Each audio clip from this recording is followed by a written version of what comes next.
And this PSA, I learned, I have given out information contrary to this PSA. I have said, so Crossfire has 4 wires. It's 5 volts ground, TX, and RX. And I have said, if you need to, you could use just the TX wire, which carries the commands. The RX wire gets the telemetry. You don't need the telemetry wire if you're willing to go without telemetry. Yes. And apparently that is not true. Correct. Yeah, that is not true. And it seems like this was a change. So this was a change that happened. So if you're on older firmware, you may not see this issue, and you may see it when you move up in firmware. I'm so relieved. So I was right. Yes, I believe you were correct with Crossfire V2, but it seems like with the implementation of V3, they changed that there's a baud negotiation between the flight controller and the RX.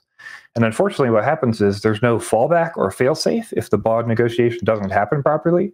So it will just continue to try to renegotiate that baud over and over and over again, and that will do some packet interruption on the RC frame rate. So whenever wiring up a Crossfire receiver or tracer, same thing, always use all 4 wires, TX and RX, which is what most people were doing anyway. But if you're one of the few people who, for some reason, wasn't using the RX wire, turns out that you do need it.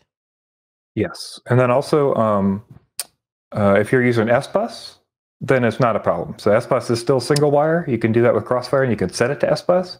As long as you set it in the settings to S-Bus and you're using the S-Bus protocol, then this is not an issue. This is only an issue with CRSF because it tries to negotiate for CRSF v3, is my understanding.